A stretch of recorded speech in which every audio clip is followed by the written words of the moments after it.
Assalamualaikum warahmatullahi wabarakatuh. Waalaikumsalam warahmatullahi wabarakatuh. Apa kabarnya semuanya? Alhamdulillah sehat. Silakan dimulai dengan pembacaan doa. Siap, berdoa mulai. Bismillahirrahmanirrahim. Alhamdulillahirabbil alamin. Ar-Rahmanirrahim. Maliki yaumiddin. Iyyaka na'budu wa iyyaka nasta'in.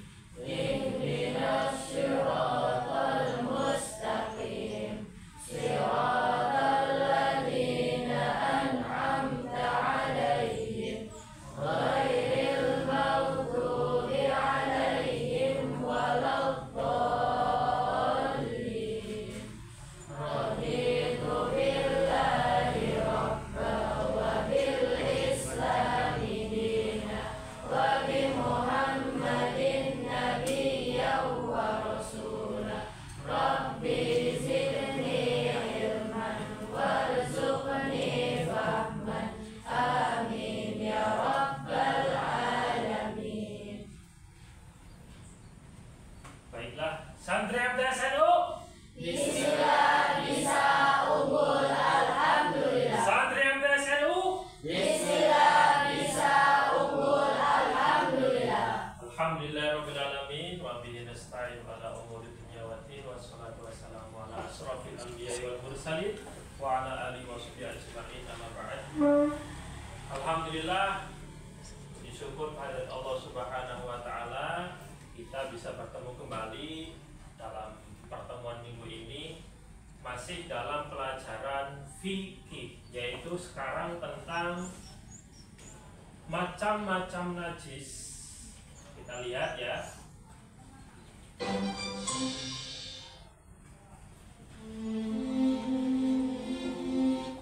Materi fikih najis dan tata cara menyucikannya. Sebelum ke materi, saya mau tanya, apakah pernah kalian mengetahui ada berapakah najis di dalam Islam?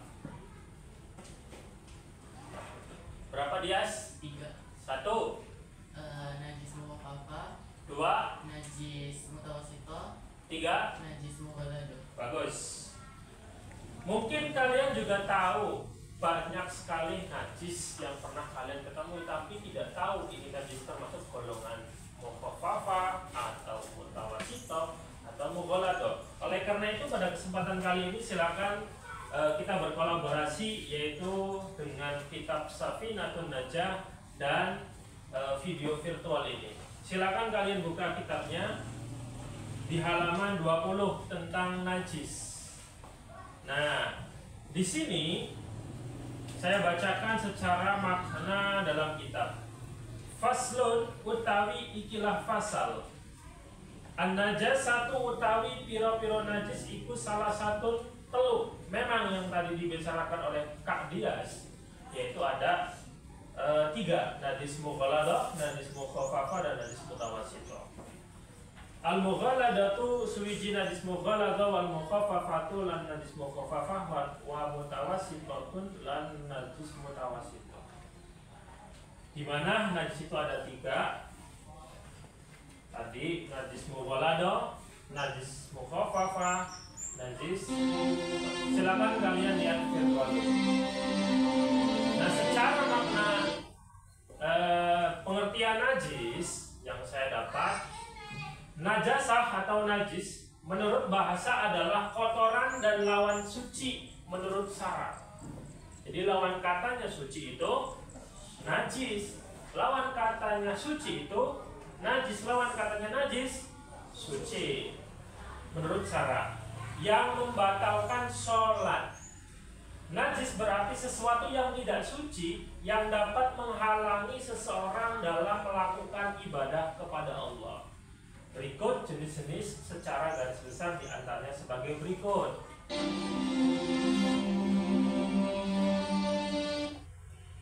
Nah, ini jenis-jenisnya. Nanti kita memasukkannya dalam golongan apakah bangkai daratnya itu termasuk golongan mukhaffafah atau mutawasithah atau mughalladzah.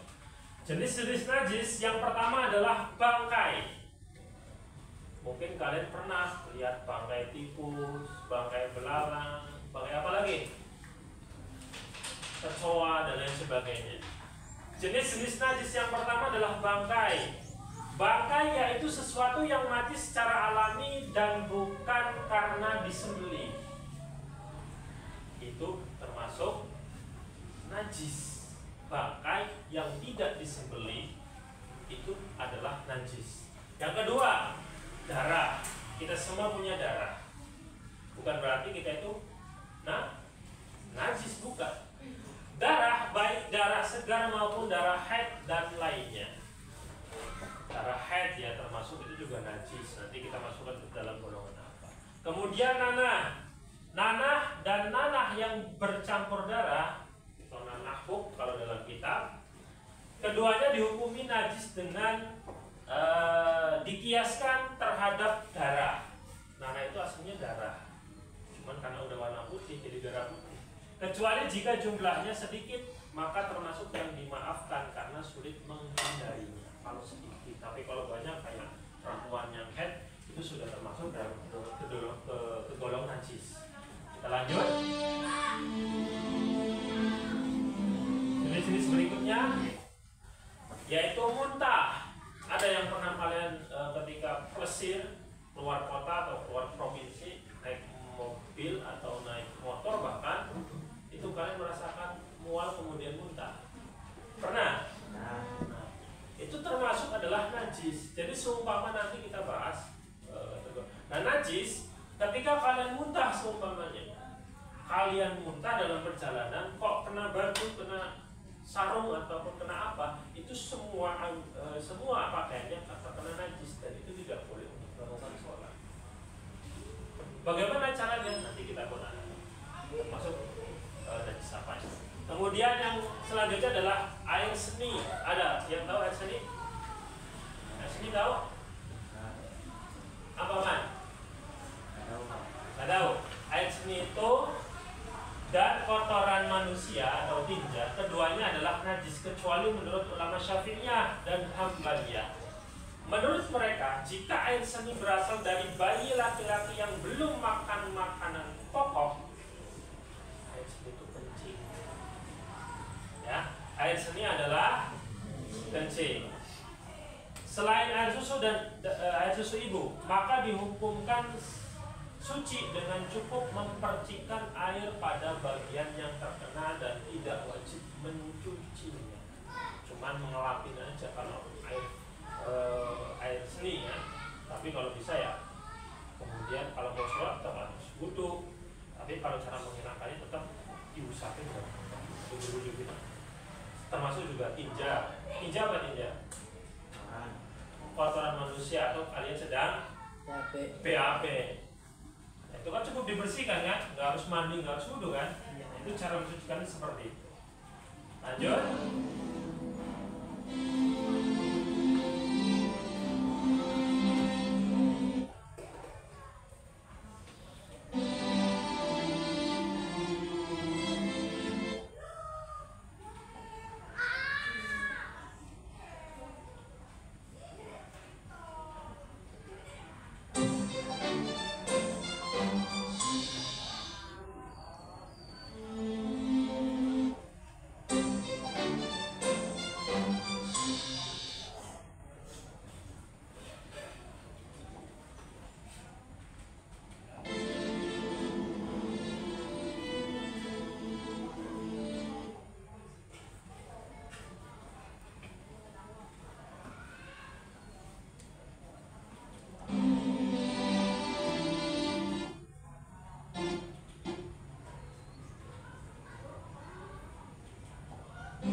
Kemudian ini dalil perintah atau bersuci dari najis.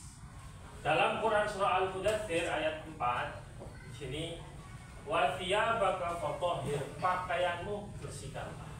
Jadi ketika ada najis yang tertempel, yang menempel di baju atau pakaian kalian itu harus dibersihkan dengan cara-cara nanti kita bahas di slide berikutnya. Kemudian yang kedua, Quran surah Al-Baqarah ayat 125. Ingatlah ketika kami menjadikan rumah itu atau Ka'bah tempat berkumpul dan tempat yang aman bagi manusia. Ingatlah ketika aku katakan, jadikanlah sebagian makam Ibrahim sebagai tempat sholat.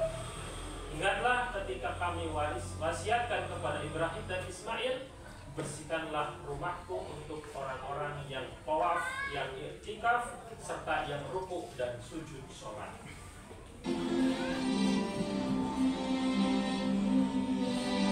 Nah, ini baru ya, macam-macam najis dan cara menyucikannya. Najis mukhafafah yang pertama.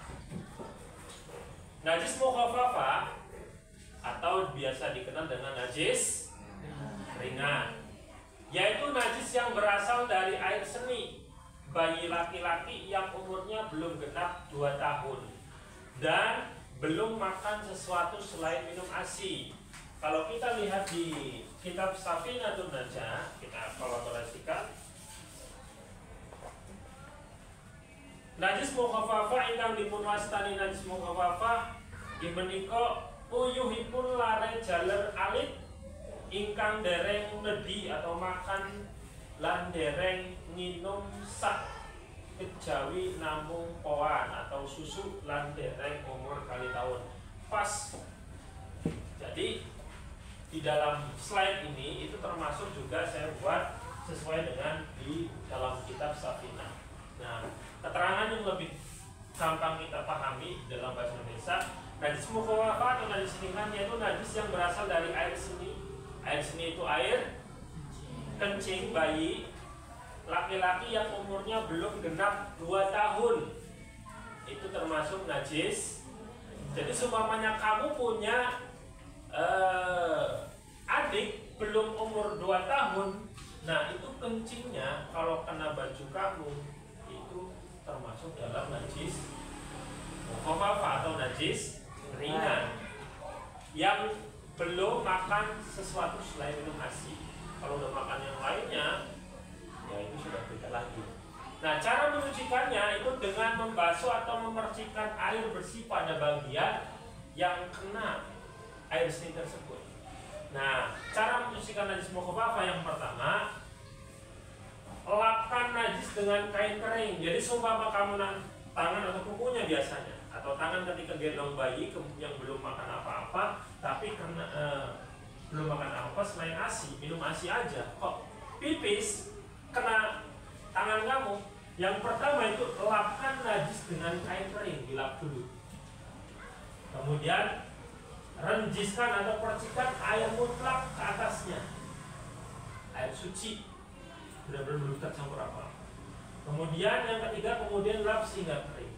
Cukup seperti ini, sudah suci. Tangan kamu sudah suci lagi, nggak terkena najis.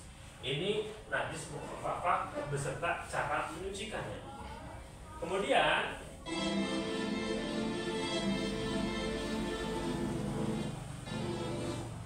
yang kedua, najis mutawasitoh atau najis sedang, merupakan najis yang keluar dari kubul.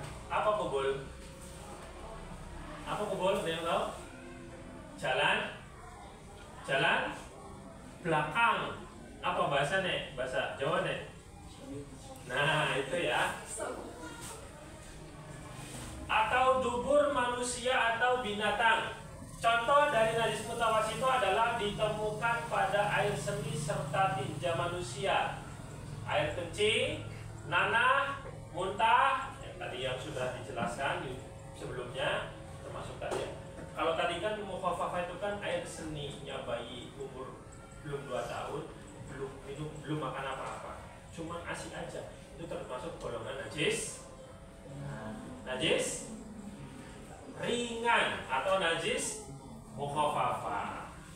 Nah, kalau seumpamanya air kencing manusia lebih dari 2 tahun atau belum 2 tahun bayi, tapi udah makannya warna-warni, ada nasi, ada seblak seumpamanya, itu sudah termasuk najis mutawasito. Tinja manusia, beol, kencing,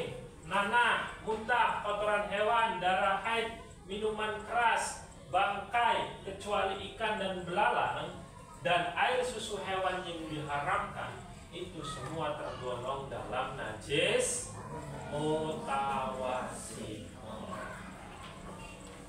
Kemudian Pak, bagaimana cara menyucikan najis mutawasit atau najis sedang? Jika sesuatu itu terkena najis mutawasito, jika kalian terkena najis mutawasito, maka cara menyucikannya yaitu dengan mencucinya hingga warna. Pokoknya kamu ketibanan tai, kotoran manusia, pokoknya anak lagi guyonan ngomongin kotoran manusia diletak-letakan. Nah itu termasuk harus warnanya harus hilang. Dibasuh, mencucinya hingga warna, bau, dan rasanya hilang. Pernah ngerasain kotoran manusia? Nah, intinya cara menyucikan najis mutawasito adalah tadi menyucinya dengan air hingga warnanya, baunya, rasanya itu hilang. Kemudian dibasuh dengan air yang suci. Itu ya. Dicuci, kemudian setelah udah hilang semuanya baru dicuci lagi dengan air yang suci. Kalau yang pertama kan karena airnya kena najis yang tadi. Gini, pokoknya kamu kena kotoran, kamu kan pertama mencucinya kan masih dengan air. Nah itu kan air yang sudah kena najis, itu coba untuk menghilangkan saja sampai warna, bau, rasanya harus hilang. Nah setelah sudah selesai baru dibasuh lagi dengan air yang suci. Itu ya, itu najis mutawasit. Kita lanjut. Najis mughalladho. Ini najis yang tergolong berat. Najis mughalladho yaitu najis berat, berasal dari air liur anjing dan babi. Cara membersihkannya dengan dibasuh sebanyak 7 kali dan 1 diantaranya menggunakan air bercampur tanah. Kamu seumpamanya adonan diprosok, bola diprosok masih akeh, gogoge masih banyak anjingnya. Ketika kamu lagi dolan kemudian didilat tangannya, nah itu sudah termasuk najis mughalladho. Nah cara mencucikannya tadi dibasuh dengan air sebanyak 7 kali, siram 1, 2 sampai dicuci dilanginya. Kemudian yang satu di antara 7 air tersebut itu harus dicampur dengan tanah. Itu insya Allah bahkan sudah menjadi suci kembali kalau salah satunya ada tanah dicampur dengan tanah. Itu kalau semuanya kamu kena air anjing atau habis ngemek-ngemek babi, nah itu harus dicucinya, dibasuh dengan air sebanyak 7 kali dan 1 diantaranya menggunakan air bercampur tanah. Kita bisa lihat gambar di sini. Najis mughalladho. Yang pertama, hendaklah dibuang najis itu terlebih dahulu, dibuang dulu. Awas dibuang dulu ya. Kemudian tempat yang terkena najis itu disertuh seperti itu dibasuh dengan air bercampur tanah. Salah satunya campur dengan tanah. Tadi yang pertama. Kemudian cuci dengan air suci atau air mutlak sebanyak 6 kali sampai hilang semua. Berarti yang pertama kamu dihilangi dulu dengan alat yang lain. Umpamanya kena air liur anjing berarti dilap dulu atau mau intinya dilap dulu tanpa air. Air yang pertama itu harus dengan tanah sampai semuanya hilang. Setelah itu baru kita cuci dengan air mutlak sampai 6 kali. Itu cara mencucikannya najis mughalladho. Paham? Paham. Kita lanjut. Nah, selain ketiga tersebut,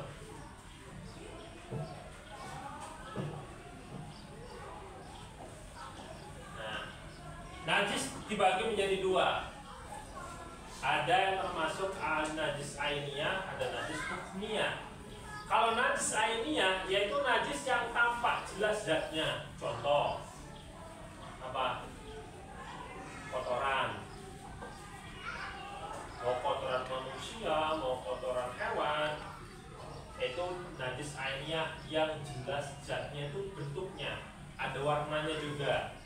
Beda dengan air. Contohnya segala sesuatu yang keluar dari kubul dan dubur. Apa? Air kencing. Itu kan ada warnanya. Apa warnanya? Kuning. Kadang kuning, kadang semua kuning, kadang oranye. Ya. Apalagi lah, kalau kamu habis minum obat interferon itu warnanya oranye. Dan dubur, jalan belakang atau kotoran manusia. Kemudian bangkai, selain bangkai manusia, ikan dan belalang. Darah ada warnanya, nanah ada warnanya, muntahan macam-macam. Sampai netes mangan sabelasan ya warnanya hijau. Nah, kamu habis makan seblak muntah, warnanya merah, campur karo sosis dan lain sebagainya. Kemudian minuman keras. Nah, cara menghilangkannya dengan membasuh sampai bersih atau menghilang zatnya dan sifat-sifatnya. Maksudnya rasa, warna, dan baunya. Jadi di dalam najis-najis tadi ada bangkai dan lain sebagainya, itu ada golongannya sendiri. Kalau umpama ada zatnya, ada warnanya atau sifatnya, rasa, warna, dan baunya, itu termasuk najis air. Selain ketiga tadi, mukhafafah, mutawasithah, mughalladhah. Itu kan macam-macamnya. Tapi bagian najisnya termasuk najis ainnya, kelihatan jelas zatnya. Kemudian yang kedua najis hukmiyah. Najis hukmiyah adalah najis yang tidak terlihat wujudnya, seperti bekas air kencing, bekasnya. Coba kalau kamu habis kencing ngompol, ada nggak bekasnya? Kalau di badan nggak ada. Tapi kalau di mesti ada di pakaiannya yang sudah mengering. Cara menyucikannya cukup dengan mengalirkan air di atas bagian yang terkena najis. Jadi seumpama kamu gendong bayi, kena air kencingnya bayi, kemudian kok sampai kering, tapi kamu harus tahu bahwa tadi itu kena air kencing bayi. Kemudian kalau kamu sudah selesai ngomongnya, maka itu harus dibersihin dengan itu yang kalau sudah mengering. Lanjut. Nah, penutup. Anak-anak yang saya cintai, demikianlah tadi materi dalam pertemuan kali ini tentang najis dan segala jenis-jenisnya, kemudian macam-macamnya dan cara menyucikannya. Ini semua tergolong dalam mata pelajaran fikih, yang dimana pada kesempatan ini kita gabungkan antara kitab Safinatun Najah dengan materi virtual atau slide-slide yang sudah saya buat. Semoga materi ini dapat kalian pahami dan cermati, kemudian kalian bisa amalkan ketika kalian mengetahui najis-najis yang disampaikan dalam kehidupan sehari-hari. Kalian bisa ketika sudah kena itu bisa menghilangkan. Ya. Lanjut. Dari sini silakan saya kasih waktu untuk kalian. Apakah ada yang ingin ditanyakan? Silakan angkat tangan. Silakan. Biar suasana kita itu dalam materi itu bisa duduk. Karena ketika saya jelasin, ya kalian harus paham. Ketika belum paham, kalian harus tanya sampai paham. Itu yang namanya proses pelajaran secara efektif. Karena tujuannya apa? Tujuannya guru yang di depan itu menerangkan dengan alat-alat yang sudah disediakan, otomatis itu harus lebih bisa kalian paham. Silakan yang belum paham, silakan ditanyakan. Contoh-contoh dalam kehidupan sehari-hari.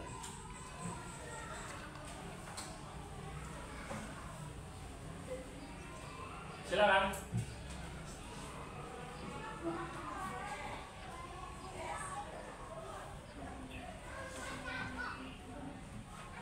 Pak, seumpamanya saya sholat, ini biasa terjadi kalau kamu memang biasanya ini santri yang biasanya memang malu-malu, padahal banyak pertanyaan biasanya. Pak, seumpamanya saya itu sholat di barisan pertama atau dekat tembok, yang biasanya dekat tembok itu banyak binatang cecak. Nah, kemudian ketika saya sholat sudah assalamualaikum, ketika saya tengok ke kanan, ternyata di bahu saya, di bajunya itu ada kotoran cicak, itu bagaimana hukumnya? Yang pertama, sholatnya kalian harus diulangi. Yang kedua, jangan memakai pakaian yang sudah terkena najis. Dan yang ketiga, cari tempat yang jauh kiranya dari kotoran-kotoran hewan, termasuk di dalamnya adalah kotoran cicak. You understand? Yes. Itu caranya. Ada yang lain? Misalkan kita kan ada sholat ya. Iya. Itu darahnya keluar tuh pas sholat, tapi umumnya pas habis sholat gimana? Nah, kalau seumpamanya wanita biasanya terjadi karena pas lagi sholat itu kan belum keluar ya. Tapi ketika sholat, dalam keadaan sholat itu tiba-tiba keluar. Saya tanya, keluarnya kamu perasaannya sudah tahu belum bahwa lagi keluar? Belum, tapi setelah selesai. Nah, itu hukum sholatnya itu tidak sah. Karena apa? Dalam keadaan sholat harus itu kan berarti kan waktunya ketika keluar itu kan dalam keadaan sholat, dan sholat itu kan sudah masuk waktu sholat, berarti itu termasuk sholat yang harus diqodho nanti. Umpamanya gini, setelah sholat kamu sadar pas melakukan ini kok lengket-lengket seumpamanya, pas dilihat ternyata darah haid. Kita tunggu apakah dalam waktu, kan paling sedikitnya itu kan 1 hari 1 malam. Kok seumpamanya nggak sampai 24 jam, kok darahnya berhenti, itu kan berarti darah istihadah. Berarti sholat yang tadi itu harus kalian qodho segera. Karena apa? Darah tersebut itu bukan darah haid. Tapi seumpamanya tadi darah yang keluar tersebut, karena kan waktu sholat sudah masuk, ketika sholat kalian baru keluar dan merasakannya dan ketahui itu setelah sholat selesai, maka sholat yang tadi ketika darah tersebut sudah sampai lebih dari 24 jam, maka sholat kalian dipotong ketika sudah diuji. Karena apa? Karena kan jatuhnya sholat sudah masuk waktu sholatnya, ya kan? Sedangkan dalam keadaan sholat kamu baru keluar, kan hitungannya kan ketika sudah masuk waktu sholat. Nah, berarti sholat yang tadi ketika kamu sudah selesai masa haidnya, sholat tadi harus diqodho. Beda seumpamanya belum waktu, kamu sholat zuhur ya, belum keluar, pengen sholat asar, waktunya sholat asar, waktunya belum masuk, kok kamu sudah keluar, otomatis kan asarnya nggak diqodho ketika sudah tanggung haidnya. Paham? Yang lainnya silakan. Najis mukhafafah, najis ringan, najis mutawasito, najis mughalladho. Pak, semuanya ini tuh termasuk najis apa? Silakan kalau memang kalian masih perlu ditanya. Ada yang lain? Tadi baru 2. Saya sendiri, kalian kemudian Tiara. Yang lainnya, silakan acungkan tangan. Dipikir dulu boleh. Dalam sehari-hari kamu biasa ngalamin, kadang ngalamin dengan ketenangan, lihat kotoran ini, lihat apa, dan masuk. Silakan. Ada lagi nggak?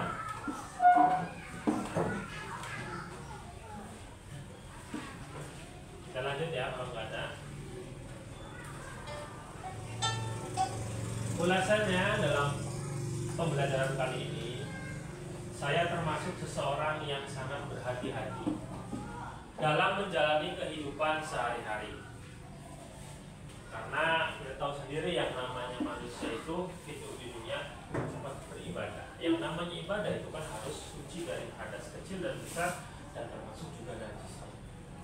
Wa ma khalaqul jinna wal insa illa liya'budun. Al-Dzariyat ayat 56, bahwa Allah menciptakan jin dan manusia itu hanya untuk beribadah. Maka dari itu ketika beribadah kita harus berhati-hati dulu. Apakah ada hadas kecil atau hadas besar di dalam tubuh kita, atau najis-najis yang sudah tadi disebutkan. Termasuk ketika akan menjalankan ibadah, berhati-hati dalam setiap akan menjalankan ibadah adalah dianjurkan. Jadi kita harus berhati-hati ketika ingin beribadah, tidak skarpe dewek Berhati-hati terhadap apa? Berhati-hati terhadap kotoran dan najis. Kemudian saat beribadah kita harus benar-benar terhindar dari kotoran dan najis, baik itu najis ringan atau mukhafafah, najis sedang, mutawasito, maupun najis berat, najis mughaladhah. Semuanya harus dihilangkan terlebih dahulu pada saat akan melaksanakan ibadah. Saya termasuk sebagai guru pengampu mata pelajaran fikih. Oleh karena itu pada semester yang akan datang saya merencanakan untuk membuat media pembelajaran melalui bantuan aplikasi Canva. Di sana saya menemukan berbagai template yang sudah diolah untuk menjadi media pembelajaran. Ada pembuatan presentasi, media infografis, presentasi berbicara, peraga konsep visual, peta konsep, dan lain-lain. Saya berharap antusias dan semangat siswa-siswi termasuk MCSN Horlis mengalami peningkatan setiap pembelajaran yang dikolaborasikan dengan bantuan penggunaan media aplikasi Canva. Apalagi dalam pembelajaran mata pelajaran fikih yang memang semua siswa harus mengetahui dan memahami terkait tentang segala sesuatu hukum-hukum dalam fikih. Harapan saya semoga dengan adanya inovasi ini seluruh siswa semakin mudah untuk memahami materi-materi yang telah disampaikan, termasuk dalam bab ini yaitu tentang najis, khususnya dalam kajian pendidikan agama Islam, serta seluruh siswa dapat mengamalkan materi-materi yang telah diberikan agar materi yang telah disampaikan menjadi ilmu yang manfaat bagi para siswa. Jadi intinya kalian ketika di dalam kehidupan, apalagi dalam ibadah, itu harus fokuskan berhati-hati pakaiannya, kemudian badannya, tempatnya, itu harus diperhatikan. Lanjut. Terima kasih atas waktunya. Mudah-mudahan saya ingin ketika materi-materi sudah disampaikan, silakan kalian belajar di rumah. Jangan sampai kalian ketika di rumah buka lawang, kemudian tasnya dilempar, kemudian sudah malamnya nggak belajar. Jangan, karena ilmu manfaat itu diperoleh ketika kalian dipelajari ulang. Itu ya. Mungkin itu saja yang dapat saya sampaikan. Kurang dan lebihnya mohon maaf. Mudah-mudahan kalian selalu sehat walafiat, semangat belajarnya, sukseskan cita-cita kamu, raih impian kamu, menggapai bintang di sana. Kurang dan lebihnya mohon maaf. Wallahul muwaffiq